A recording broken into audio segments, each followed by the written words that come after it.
certainly feels more oomph in my attacks now, though. It's because of the wings.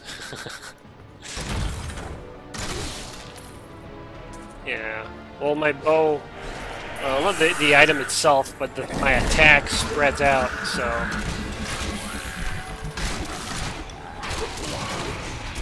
Oh, I'm buried. Whoa, that's a rare.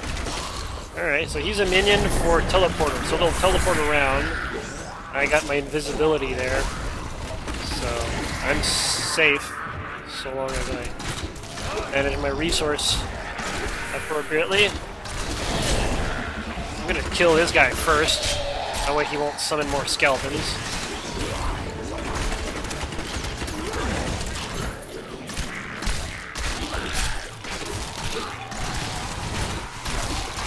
Can I get a massacre bonus? 22. Not bad. I say not bad because I'm not one to have massive kill bonuses. I tend to just kill them individually and take my time. So, yeah, like, I'll have, like, you know, a massacre of 32 where my, like, wizard partner, you know, will, or barbarian, you know, will have, like, 160 or something. I think it has to do with the skills themselves. I know that the wizard has an ability that turns them into an Archon, which has like massive damage output, but they can only stay in Archon form if they kill more people. So it's like they keep killing and they keep racing to kill more and more and more.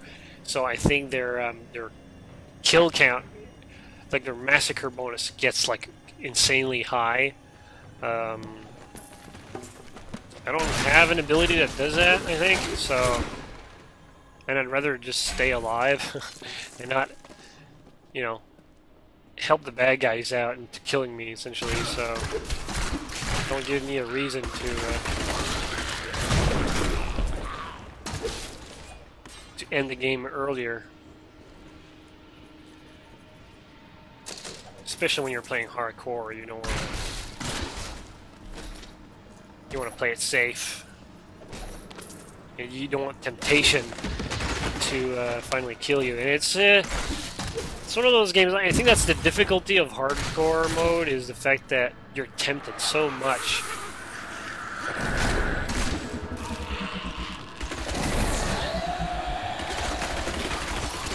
Right now I'm trying to knockbacks. Okay. Packs of 4, right? And I've already just started spawning. Oh, up. Ugh.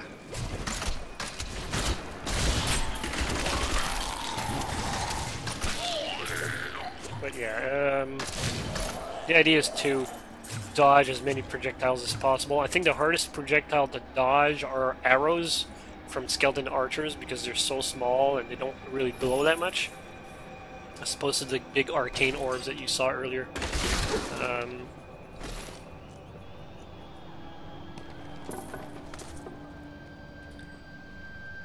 Yeah, it's even in this early in the game, I try to avoid getting hit as much as I can because it's a good habit. It's kind of like watching a pro StarCraft player. I don't know if you've seen them in action. They spam their buttons. They click a lot early in the game, and they do that to keep their momentum. Like in the early game, you have a control of like maybe 6 units and stuff like that, so you don't need to constantly click all the time. But they do it anyways, and they do that to ramp up their skill. And I try to do that so that I'm always in the mentality that I have to dodge projectiles. So when it comes to the point where, you know, it's dangerous, then I'll still be in that mentality, that way of playing. So that's how I stay alive in hardcore mode. When we returned from our horrific defeat in Westmarch, my beloved king lost all pretense of sanity. He seethed with rage, spitting curses upon us as traitors. With great sorrow, I ran him through.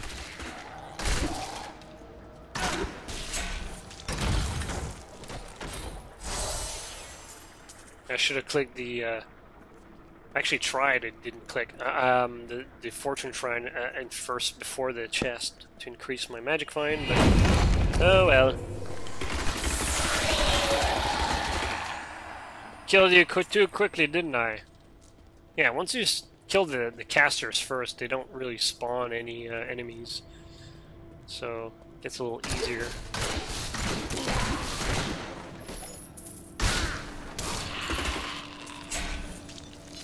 And I just want to go back to the journal, because I was listening partially to like Denon.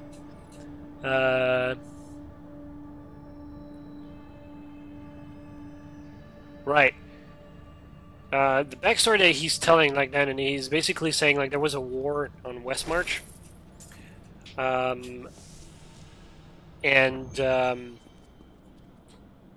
You know, this is where Diablo was trying to mind control or possess the king, and you know, he failed.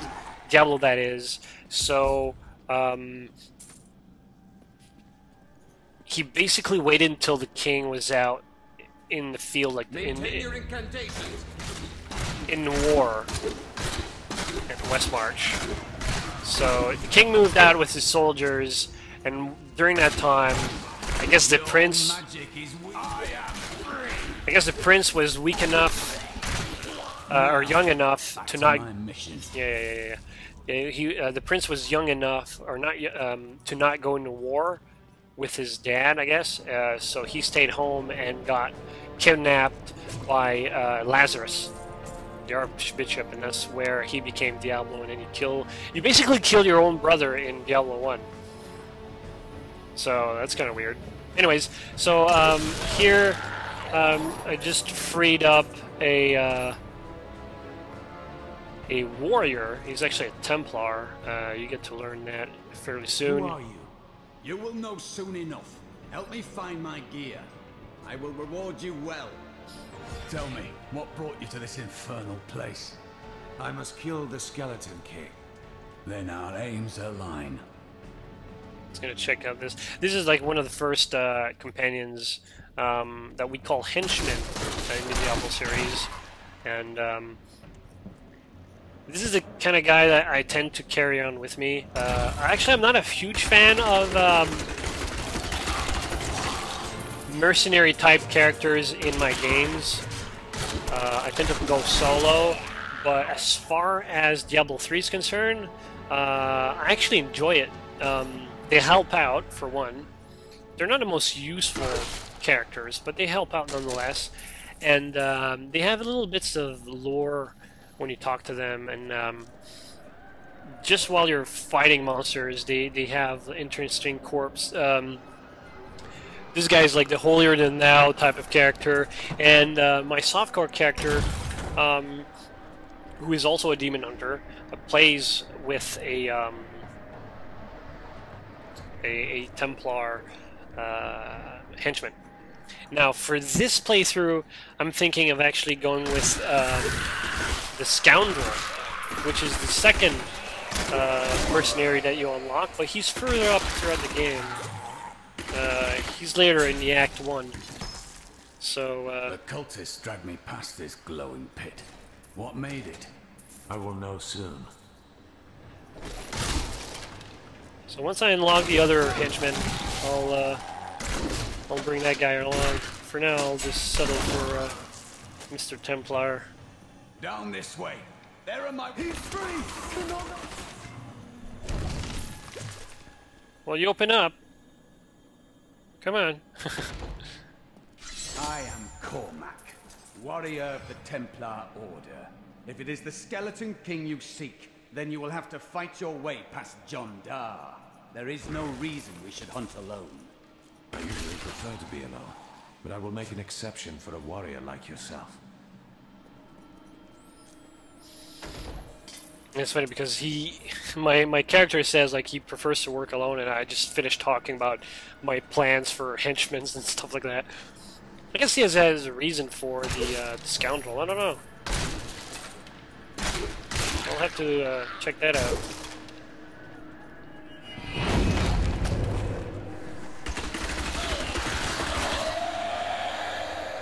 I need the orb.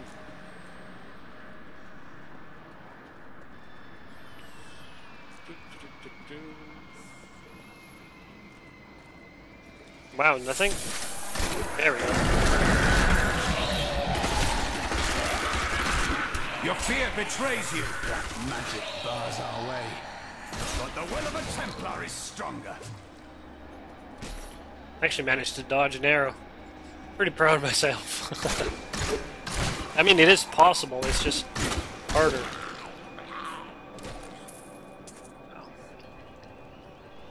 Right now we gotta do this little story event for my henchman here. And, You were a Templar, John Dar. How could you succumb to this coven?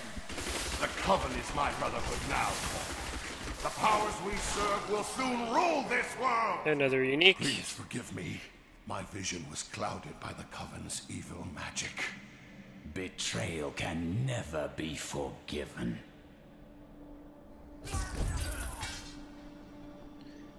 Thank you for your aid.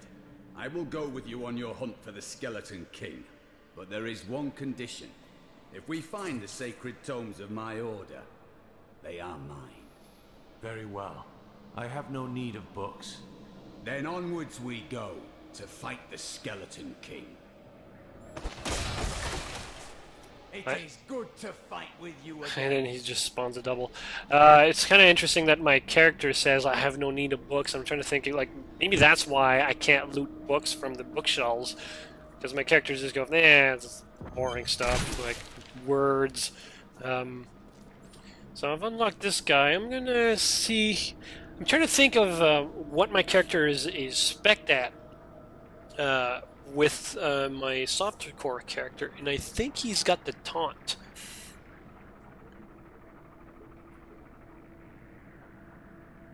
And he's got loyalty on the other guy, so I think, I don't know. I don't know, I'm thinking about it, jeez. Taunt is always good. Thank you for helping me fight the darkness. To contend with evil is the essence of what it means to be a Templar. So long as you don't get in my way. Wow, you're a real chatterbox, aren't you? Decisions. 10 yards for 1 second. 30-second cooldown. When you are hit, so first, okay, every 30 seconds, if I get hit, he'll taunt. Essentially, that's what it is for 1 second. So I am going to go with the heal. I think he has to come towards me, though. I'll go with the heal. My power grows. Because if I'm always in trouble, I can always use the smoke screen. And I'm going to use the other henchman anyways, so that should be alright.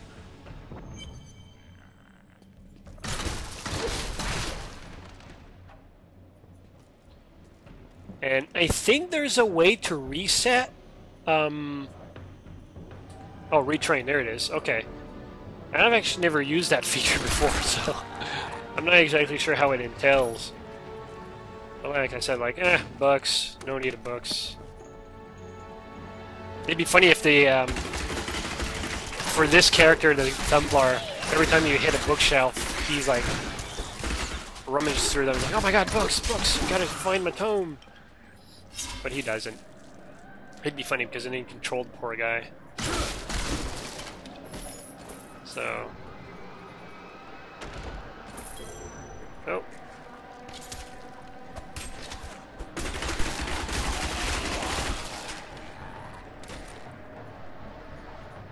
Hey look, books! Go books, books!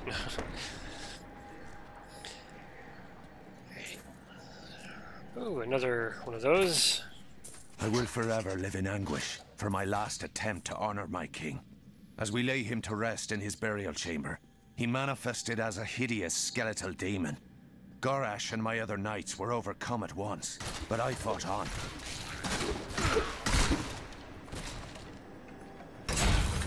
I think he dies as well, right?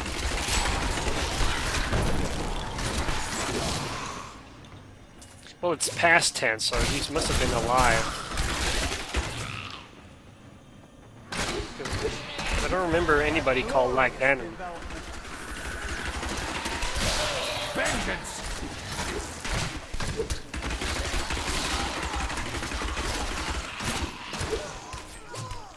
Chain gang. Alright. And the vault. Aha! I like that. Alright, so. Nope. Where's Vault? There's Vault. And. Smoke screen. Hungering arrow. What was that? That's hits up to 4 targets with chains. I'm okay with the hungering arrow actually, so I'm gonna leave it.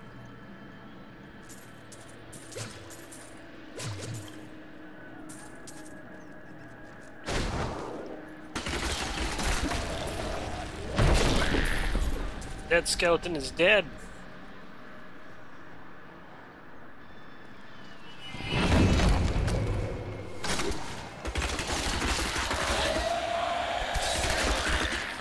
I'm looking at my guy with the dual crossbows and I'm thinking every time, how does he reload? And I just imagine myself with a crossbow that has like clips, like a gun. It would be kind of neat. I wonder if they actually have that now. Because crossbows still exist as a weapon.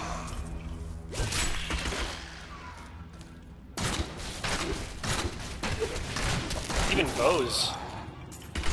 For hunting and stuff like that. So I'm trying to figure out, like, do they have clips now?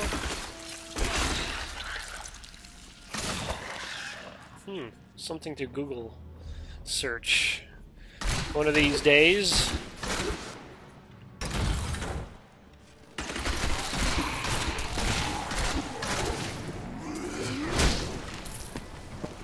Didn't want to get hit.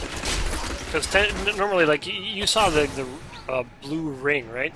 That's the range that the explosion will hit, but it actually hits larger than what you see. It's very subtle, but it's slightly bigger.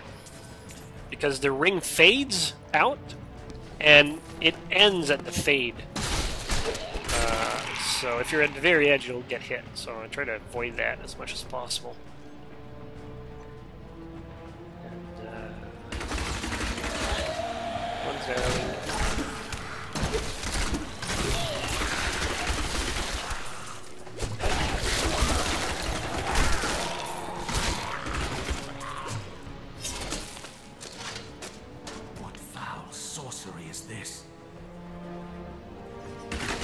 Called the summoning.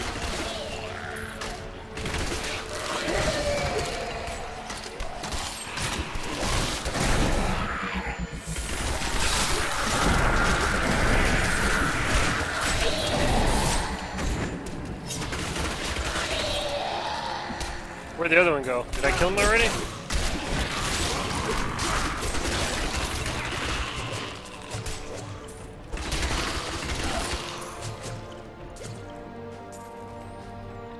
Alright. Oh, that's where the quest is, so I'm gonna explore elsewhere. Because I can.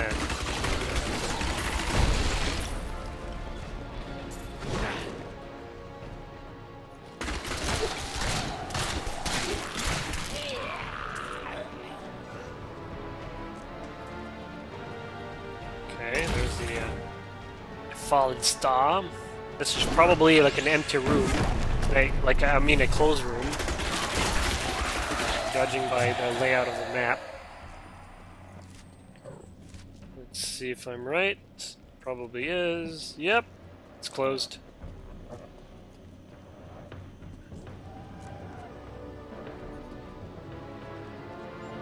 It's kind of a pity that you can predict stuff like that.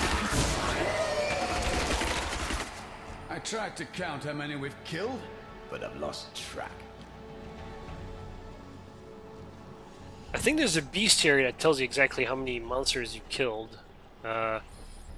Diablo 1 had it built into the game, like whenever you would mouse over a monster, it would tell you that you've killed it like 70 times or something like that.